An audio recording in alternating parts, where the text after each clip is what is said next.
Et c'est au sous-sol que l'expérience va se dérouler pour Yvan. Catherine a convié Paul, qui ne voit plus depuis l'âge de 16 ans, et son chien guide, Corsaire. Bonjour. Ah, bonjour Yvan. Bienvenue. Merci. Je te présente Paul. Bonjour Paul. Bonjour. Enchanté. Et je te présente Corsaire. Voilà, Salut Corsaire. Petite caresse de Ouais, loin. Voilà. Tu m'installes là? Oui, installe-toi à côté de moi. Je te donne ton équipement, ton masque, Ah oui, là, Oui. pour te bander les yeux. petite Ok. expérience. Eh bien on est parti. T'es prêt? Tu ne vois rien? Absolument rien. Absolument rien. Absolument rien. Allez, je vais lancer le tableau, je reviens. D'accord. Alors Yvan, ça fait quoi là d'être dans le noir, comme on dit? Oui, c'est quand même particulier d'être dans le noir. Ouais, Mais quand on est dans le noir, on voit plein de choses, non? ouais, exactement. Et tu appréhendes comment l'environnement là? T'entends Catherine qui bouge? Ouais, là les j'entends pas, déjà ses ouais. pas, oui. Allez, je reviens. Ouais. J'entends Voilà. j'entends pas le souffle de Corsaire. Non. Corsaire est très calme. Du coup, je vais Là, vous j'entends prendre le les paumes téléphone. de vos mains. Si tu veux D'accord. bien me donner ta main. Et je vais commencer à vous décrire ce tableau. D'accord. Donc on est dans une scène d'extérieur, avec vue D'accord. sur la mer. Donc si vous voulez, le tableau fait ce carré-là. Et il y a deux lignes horizontales au milieu D'accord. qui délimitent. Le premier tiers, c'est un espace terrasse extérieur. Oui. Le deuxième, c'est la mer. Oui. Et le dernier, c'est le ciel. D'accord, j'ai compris. Les Voilà. couleurs Ok. dominantes du tableau, donc sur l'espace terrasse, c'est le vert et du rouge, couleur primaire. Du bleu au milieu pour la mer. Et le ciel qui est bleu clair, légèrement nuageux. D'accord. On peut imaginer des nuages de traîne. Mhm. J'ai pas fait météo à l'école, mais c'est à peu près ça. Et là, au premier plan, il y a vraiment des fleurs qui sont dessinées avec une grande fleur rouge. Et je vous avoue que je ne m'y connais pas trop en botanique. Mais c'est une fleur rouge avec un pistil qui ressort jaune. D'accord, ouais. Fleur, Une sorte de coquelicot, non? voilà, oui, bah, oui, voilà, tout à fait. C'est une branche de coquelicot. On devine une dame qui est assise donc de dos. Elle porte une robe blanche et elle se protège la tête avec une ombrelle blanche. On Ouais, devine ouais. l'époque fin du 19e. D'accord, ok. Qui est vraiment de ce style-là. Et à côté, un monsieur qui a un certain âge, parce que c'est un tableau impressionniste qui est assez réaliste. Mais on ne devine pas les traits du visage du monsieur. On voit juste qu'il a une barbe blanche. C'est assez chic quand même. On sent que c'est D'accord.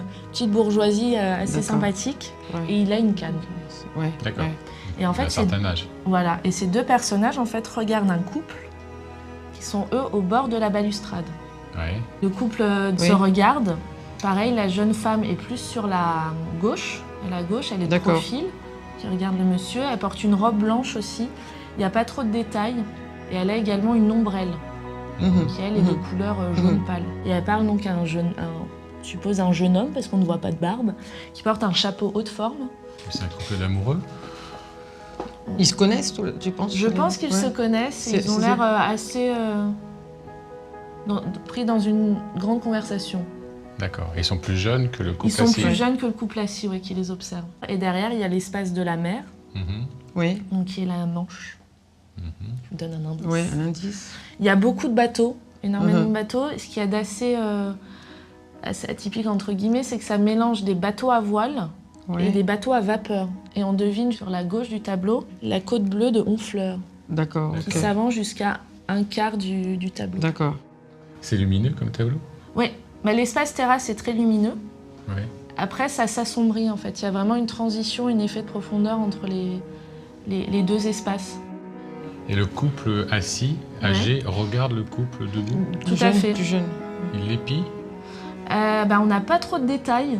Le jeune couple est debout. Le jeune couple est Ah, tu debout. vois, je me Ouais. souviens plus. Yvan avait plus fait attention que moi, tu vois. Ouais, ouais, Il ouais, est ouais. debout au niveau de la balustrade. D'accord, oui. Ce sont deux générations bien distinctes. Oui, oui. Tout à fait. Ouais, deux générations bien distinctes. Puis si ce que tu dis aussi, Catherine, cette idée aussi par rapport au bateau, tu vois, ça fait un truc un Ouais. peu qui montrerait Les justement, modernes. C'est vraiment la Ouais, oui, oui. génération et le Oui, oui. changement de... Ouais, ouais. L'époque. Voilà, la transition en fait. D'accord. Mhm. Est-ce que ça va? Oui, Oui, ça va. oui. Ça va. Je vois plein de choses. C'est vrai? Ouais, c'est vrai. Mais j'imagine plein de choses. Oui, voilà, ouais. Si on voyait ce tableau en taille réelle, ce serait un grand tableau. Alors il faudrait que tu ailles à New York. Faut aller à New York. Il date de 1867. Ça s'appelle Terrasse à Sainte-Adresse. C'est vraiment le papa de l'impressionnisme. Oui, c'est ça. Ouais, oui, Ah, le puis- papa. Le père de l'impressionnisme. Et puis la... en France. Monet. Ouais, Tout à c'est fait. ça, c'est Monet, je pense. C'est son oncle et sa tante qu'on voit au premier plan. Et sa cousine, dont j'ai oublié le prénom, qui est Ah, avec d'accord. son amoureux de l'époque. D'accord. J'ai ressenti vraiment le plaisir d'être assis au bord de la mer, du soleil, de cette fin de journée, de cette tranquillité, des bruits de la mer. J'ai assez visualisé quand même comment c'était découpé, comment le tableau était organisé. Je vois effectivement la vivacité des couleurs au premier plan, ce rouge, ce bleu, ce vert assez puissant, et puis quelque chose qui se dilue un peu après dans les gris et le ciel avec les nuages qui doivent faire une transition vers les nuages, cette mer un peu mélangée avec les nuages. Et toi, Paul, qu'est-ce que tu as ressenti? Moi, j'étais plus pris Ouais. dans la mer et le ciel. J'ai pas ressenti le soleil. Moi, je ressentais plutôt, pas non plus quelque chose de triste ou de pluvieux, quelque chose qui m'enveloppait, mais pas ensoleillé, moi, pas ensoleillé, quelque chose une caresse, quoi, entre le vent et la mer, les couleurs de la mer. Une météo normande, quoi. Voilà. Ouais, Ouais, c'est oui. assez ça. Mais du coup, maintenant, si tu veux. Oui, moi je découvrir. vais pouvoir le voir, Vas-y. ouais, tel qu'il est. Ah oui. Ah oui, effectivement. C'était pas ce que tu voyais. Je ne le voyais pas si structuré que ça. Ah, c'est marrant. C'est marrant. Alors- Mais je vois très très bien, c'est très bien décrit. C'est très bien décrit. Par contre, moi, je voyais le tableau dans ce sens-là. Voilà. Mais effectivement, sur la lumière, Paul a vu juste. Vraiment. Non, c'est très étonnant comme expérience. Et c'est pas des coquelicots, c'est des glaïeuls. Ah, C'est des glaïeuls. Ah, je m'en revois ma souviens plus bien botanique. les fleurs. Moi non Et au plus, fond, je c'est des vois. pensées, à mon avis. Donc le souffleur du mage, au début, il doit vraiment raconter, décrit. Dans Après, il les faut avoir aussi, j'imagine, quelques connaissances sur l'artiste. On a plusieurs équipes souffleurs, si tu veux. Ouais. On a une équipe souffleur sur l'art dramatique, donc c'est des étudiants, des comédiens. Pour les musées, c'est des étudiants en art, l'école du Louvre et tout ça. Donc ils Oui, ont vraiment oui. cette connaissance artistique. Et ils arrivent avec leur bagage artistique. Ça veut dire qu'on peut tout souffler? On peut souffler aussi du spectacle vivant, de Oui. la danse, par On exemple? peut souffler Ah de la oui, danse. Moi, j'ai eu plusieurs spectacles de soufflés par des danseuses professionnelles. Quand les danseurs arrivent sur scène, pareil, elle me les visualise avec ses doigts. Et puis même les pas ou les sauts, voilà, les sauts, souvent, je les entends. Ça me permet, moi aussi, d'être attentive, d'écouter ce qui se passe sur scène. Ça va être le saut, le pas d'un danseur. Ça va pas être, c'est sûr, le spectacle de danse, la chorégraphie telle qu'elle est sur scène, mais ça va me donner déjà des tas d'éléments qui vont me repermettre, en tout cas moi, de m'imaginer et d'avoir les sensations et les émotions, quoi. Et avec les souffleurs d'images, on est avec quelqu'un qui a la même passion que nous. Donc, c'est quelqu'un, effectivement, qui est, entre guillemets, bénévole, Ouais. mais elle n'est pas là pour accompagner la petite personne qui ne voit pas, elle est là pour partager Sa passion. sa passion avec moi. Donc pour moi, c'est vraiment quelque chose qui va vraiment changer la vie, en tout cas, culturellement parlant. Vous avez combien de souffleurs en tout dans la maison? Depuis 2009, la création du service, on a à peu près 150. Et par saison, il y a à peu près 40-60 souffleurs. Vous avez besoin de souffleurs ou On pas? a toujours besoin de souffleurs. Vous avez toujours. Donc on peut postuler si on Bien est sûr. étudiant d'art, en art. Étudiant en art ou artiste, artiste, bien sûr, ouais. avec grand plaisir. Qui a eu cette idée?